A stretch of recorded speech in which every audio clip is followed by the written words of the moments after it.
Hey guys, welcome back to my channel. कैसे हैं आप सब? उम्मीद है सब बढ़िया होंगे, ठीक ठाक होंगे। और इस वीडियो का सेकंड पार्ट आ गया है जिस के लिए आपको काफ़ी वेट करना पड़ा। I am so sorry for that. लेकिन मैं सोच रही थी बनाऊंगी, लेकिन आपको पता है कि सर्दी हो रही है तो फिर मेरा दिल नहीं चाह रहा था बनाने का। अभी मेरा स्किन देखो, मैंने हल्का फुल्का सा मेकअप किया है। और प्लीज़ मुझे बताना अगर किसी को चाहिए कि मैं मेकअप ट्यूटोरियल्स भी डालूँ अपने चैनल पे, तो प्लीज़ कमेंट करके बताइएगा कि मुझे डालने चाहिए नहीं, क्योंकि मैंने बहुत ही कम मेकअप किया है। मतलब फाउंडेशन तो अप्लाई किया ही नहीं है, कंसीलर से ही फुल फेस मेकअप किया हुआ है। एंड ठीक ठाक लग रहा है कैमरे पे तो, और रियल में भी ठीक ही लग रहा था। अब बताना कैसा हुआ है और करना चाहिए नहीं करना चाहिए, एडवाइस दे देना थोड़ी सी मुझे। चले आज के टॉपिक के ऊपर बात कर लेते हैं कि स्टेरॉइड क्रीम का जो सेकंड वाला पार्ट था जिसके लिए आप लोग पूछ रहे थे। हुआ यूँ कि जब वो मैंने वहाँ पे आपको बताई थी स्टोरी, वो वहीं पे स्टॉप हो गई। उसके बाद तो फिर मैंने कान पकड़ लिए थे, मैंने कोई चीज़ इस्तेमाल नहीं करनी। उसके काफ़ी अरसे बाद, लगभग साल डेढ़ साल या 2 साल के बाद जो है, मेरी सिस्टर ने मुझे बताई थी एक क्रीम। मेरे से जो बड़ी सिस्टर है उन्होंने भी उसको यूज़ किया, और जिन्होंने बताई थी उन्होंने भी यूज़ किया। एक्चुअली हम 3 सिस्टर हैं, तो फिर तीनों ने ही उसको इस्तेमाल किया था। स्नो वाइट उसका नाम था। एंड रियल में उसने स्नो वाइट जैसे ही बनाया था। पुरानी पिक्चर्स जो है उसकी जो इस्तेमाल करने के बाद में एकदम गोरी चिट्टी हो गई थी, वो मेरे कंप्यूटर में थी, और वो जो है ख़राब पड़ा हुआ है तो उसमें से वो मैं नहीं निकाल सकती। ना ही मैंने कभी ये सोचा था कि मैं कभी यूट्यूब चैनल स्टार्ट करूँगी और उसके ऊपर इस चीज़ को शेयर करूँगी। और लैपटॉप में भी थी मेरे पास, लेकिन वो भी ख़राब पड़ा है। दोनों चीज़ें ख़राब पड़ी हुई हैं इस टाइम पे। तो फिर अगर कभी इन फ्यूचर मुझे मिली तो मैं ज़रूर वो आप लोगों के साथ पिक्चर शेयर करूँगी कि गोरी जब हुई थी तो बहुत ही गोरी हो गई थी, एकदम वाइट वाइट। लेकिन अभी जो मेरी स्किन है मैं उसके साथ ज़्यादा कंफर्टेबल और हैप्पी फील करती हूँ, क्योंकि वो मेरी नेचुरल कलर है। तो हुआ यूँ कि उन्होंने वो जो है क्रीम हमें बताई लगाने के लिए, हमने लगानी स्टार्ट कर दी। और थोड़े ही दिन बाद जो है, आपको पता है जिन लोगों ने भी इस्तेमाल किया कि चमत्कार से ही होता है, फेस पे एकदम से चेहरा ग्लो करने लगा, वाइट हो गया, बड़ा अच्छा हो गया। लेकिन जैसे मेरे साथ पिछली बार हुआ था कि बहुत जल्द मुझे जो है ना साइड इफ़ेक्ट्स देखने को मिल गए थे, सेम ऐसा ही हुआ। पूरी ट्यूब मैंने ख़त्म नहीं कर पाई कि मेरे फेस पे जो है ना दाने निकलने लगे। अब मैं उस क्रीम को लगा भी रही हूँ और दाने भी निकल रहे हैं। फेस मेरा वाइट वाइट हो रहा है, और ऊपर से वो पिंक पिंक रेड रेड से दाने भी हाईलाइट हो रहे हैं। तो फिर मुझे ऐसा लगा कि मुझे डॉक्टर के पास जाना चाहिए। जब डॉक्टर के पास गए, उनको बताया कि ये वाली क्रीम हम लगा रहे हैं तो फिर उन्होंने जो है उसको रोक दिया कि आप इसको नहीं लगाएंगी, आप इसको रोक दें तो फिर ये वाली बात हुई। और उसके बाद से फिर हमारा ट्रीटमेंट स्टार्ट हुआ कि अगर आप ये नहीं रोकोगे लगाना तो फिर ये दाने जो है ना निकलते रहेंगे। तब मुझे पता चला था ये स्टेरॉइड क्रीम है। तब मुझे इतनी नॉलेज नहीं थी इस बारे में कि मैं जो लगा रही हूँ वो सेफ़ नहीं है। उसके बाद जो है फिर मैंने, डॉक्टर ने जो है वो बंद कर दिया लगाना, बोला कि आप नहीं लगानी है। तो फिर जो है धीरे धीरे उसने अपना असर दिखाना शुरू किया। खैर, डॉक्टर ने जो है अपनी दवाइयाँ लिखी थी, खाने की भी और लगाने की भी दवाइयाँ लिख के दी थी मुझे। मेरे पास उसका कोई भी इस समय दवाइयों के जो पर्चे वगैरह होते हैं वो नहीं है, ना ही मेरे पास दवाई है। एक मुझे रैपर मिला था, मैंने संभाल के भी रखा था। अभी मेरे को अगर मिलता है तो फिर मैं यहाँ पे पिक्चर उसकी लगा दूँगी। क्लीन फेस करके कुछ ऐसा नाम था, उसको मैंने 1 महीने से ज़्यादा इस्तेमाल किया था। और मतलब लगाते लगाते ये हुआ कि पूरी जब वो ट्यूब समाप्त हो गई, ख़त्म हो गई, उसके बाद जाके मुझे उसका इफ़ेक्ट देखने को मिला। तो वो मेरे लिए वर्क किया, पर इतना नहीं किया। बेसिकली मैंने अपना ट्रीटमेंट जो है दानों के लिए करवाया था, क्योंकि दाने जो है वो रुकने का नाम नहीं ले रहे थे और बहुत ज़्यादा निकल रहे थे। बाकी चीज़ जो होती शायद मैं डॉक्टर के पास नहीं जाती, मैं बड़ी ज़िद्दी टाइप हूँ इस मामले में, मैं जल्दी से डॉक्टर के पास नहीं जाती। लेकिन जो वो एकदम से वो फूट फूट के दाने हर तरफ भर गए ना फेस पे, तो मुझे जाना पड़ा। और फिर जब गई तो फिर उसने वो छुड़वा दी और काला हो गया चेहरा एकदम से। कहा तो एकदम गोरे हो रहे थे हम, कहाँ एकदम काले से हो गए। तो फिर इंसान जो है डिप्रेशन में आ जाता है, बाहर आना जाना में दिक्कत आती है कि है ना कैसे लोगों को मुँह दिखाएं अब। तो वो वाली सिचुएशन हो गई थी। और फिर उसका धीरे धीरे करके जो है उसने ट्रीटमेंट किया। ठीक है, फिर एक स्टेज पे आके जो है मेरे दाने भी ठीक हो गए। जैसे कि वो दाने वगैरह ठीक कर ही देता है जल्दी से, मुझे नहीं पता क्या दवाइयाँ दी थी उसने, होती तो मैं संभाल के रखती।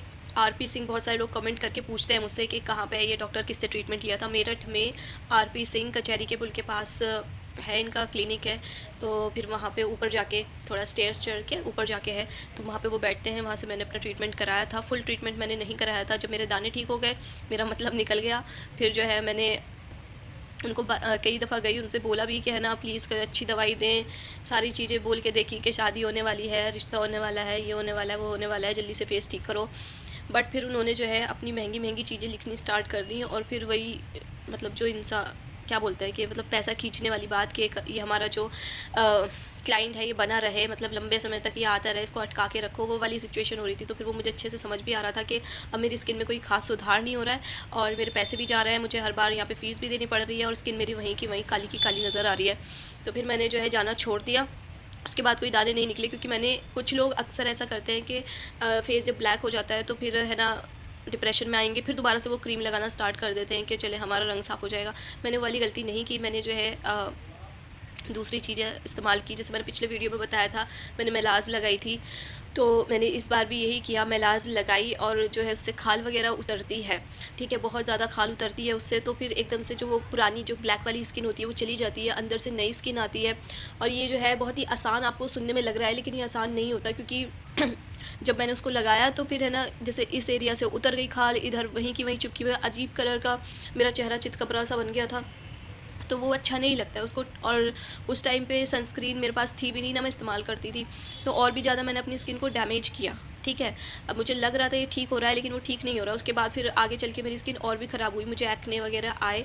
लेकिन खैर मैंने उस चीज़ से तो एक तरीके से बोल सकते हैं कि कॉम्प्रोमाइज़ कर लिया था अपनी लाइफ के साथ, कि मेरे ये दाग धब्बे ऐसे ही रहेंगे, मेरी स्किन ऐसी ही रहेगी, अब जो है ये ठीक नहीं हो सकती।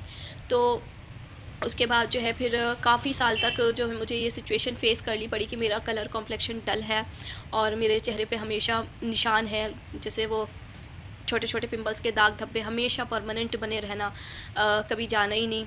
अगर एक ठीक हो रहा है तो दूसरा बगल में निकल के आ रहा है, ऐसी वाली सिचुएशन हुई। तो काफ़ी टाइम मैंने जो है ये सब फेस किया। और अभी तक आप देखेंगे, जब मैंने रेटिनॉल स्टार्ट किया था तो उस दौरान जो है मैंने उसको शूट किया और मैंने उसके ऊपर वीडियो बनाई, तभी तक भी मेरा फेस जो है ना बढ़िया नहीं था कि मैं बोल दूँ कि हाँ एकदम क्लीन चिट मेरा फेस हो गया था।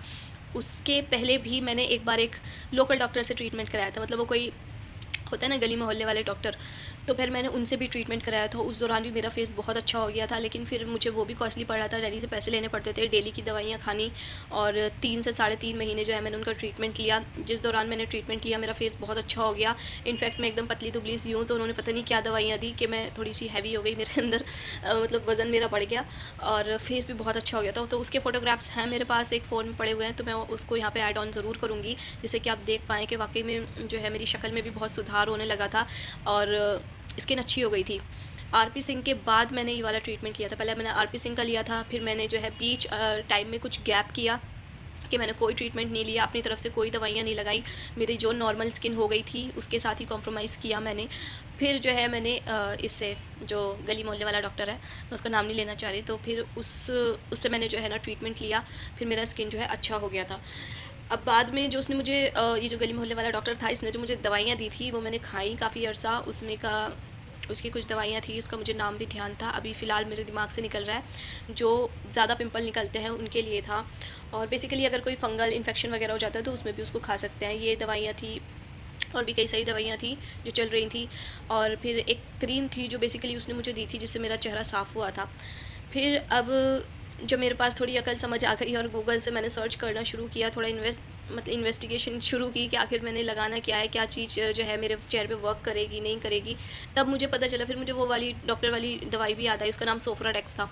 तो फिर मैंने उसको सर्च किया, वो आनी बंद हो गई, लेकिन फिर बाद में पता चला जी वो तो खुद एक स्टेरॉइड क्रीम थी, तो इसलिए मेरा चेहरा एकदम उससे बढ़िया हो गया था। तो डॉक्टर के ऊपर से भरोसा मेरा उड़ गया। अब आते हैं इस बात पे कि मैंने अपना चेहरा ठीक कैसे किया। मोस्ट ऑफ़ द पीपल इस चीज़ में इंटरेस्टेड हैं कि चेहरा ठीक कैसे किया। मैंने रेटिनॉल इस्तेमाल करा। रेटिनॉल का मुझे शुरू में कोई भी अच्छा इफेक्ट देखने को नहीं मिला, जैसे कि पुरानी वीडियोस में आप देख सकते हो। लेकिन अभी अगर आप मेरी स्किन देखो, मैं ये नहीं बोलूँगी ये बिल्कुल वाओ एकदम सुपर डुपर स्किन है मेरी, लेकिन उस फेज़ से मैं निकल आई हूँ कि मुझे कोई किसी क्रीम का साइड इफ़ेक्ट नहीं है। अगर मैं इसके ऊपर एक्सपेरिमेंट भी करती हूँ ना, तो भी टचवुड कोई ऐसा इशू नहीं आता। मेकअप हल्का फुल्का लगा लेती हूँ तो ठीक दिखता है फेस, तो मुझे इससे ज़्यादा और क्या चाहिए। बेसिकली इसमें मेरा जो अहम, मैं बताऊँ कि रोल इसने प्ले किया है, पहला मैंने स्टार्ट किया था रेटिनॉल, धीरे धीरे मैंने उसको टाइम दिया, कुछ अरसे कुछ महीने मैंने उसको इस्तेमाल किया। जब मेरे सारे अंदर के जो दबे हुए दाने थे वो सब निकल के ख़त्म हो गए, उसके बाद जो है मैंने फिर इस्तेमाल किया विटामिन सी। मैंने जो अपनी स्किन केयर जर्नी है वो द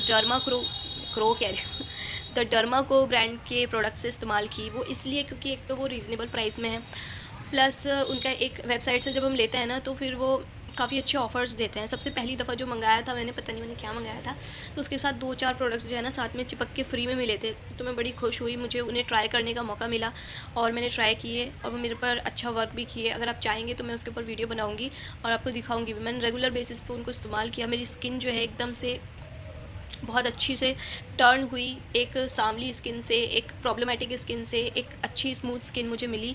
और अगर मैं बोलूँ कि मैं अपने मेंटल इश्यूज़ या डिप्रेशन सबको एक साइड हटाऊँ तो मेरे को बाकी ये सब चीज़ें भी ना हो, है ना? तो इस स्टेज पे लाने के लिए मुझे स्किन को क्या-क्या करना पड़ा, और भी बहुत सारी नॉलेजेबल चीज़ें हैं मेरे पास जिनको मैं इन फ्यूचर आगे दूसरे वीडियोज़ में आप लोगों के साथ शेयर करूँगी, क्योंकि 12 मिनट का ये वीडियो हो गया है और मैं नहीं चाहती कि मैं आप लोगों को और ज़्यादा पकाऊँ। तो जिन लोगों को भी ये वीडियो इन्फॉर्मेटिव लगा हो प्लीज़ लाइक करें इस वीडियो को और ज़्यादा से ज़्यादा शेयर करें और सब्सक्राइब ज़रूर करके जाएँ, बिकॉज़ मुझे अपने सब्सक्राइबर्स जल्दी से बढ़ाना है। इन केस अगर मुझे अब 1-2 महीने के अंदर अच्छा रिस्पॉन्स नहीं मिला तो शायद मैं यूट्यूब क्विट भी कर दूँ, क्विट छोड़ के भाग जाऊँगी। Yes, I mean to say that, because मेरा मन नहीं लगता कि मैं वीडियोज़ बनाऊँ, कि मुझे अच्छा रिस्पॉन्स नहीं मिलता, फिर मेरा दिल ही नहीं करता वीडियो बनाने का। तो यही है इस वीडियो में। और प्लीज़ अपने कमेंट्स डाल दीजिएगा, इस पे लिख दीजिएगा आपके क्या व्यूज़ हैं, आपको वीडियो कैसा लगा।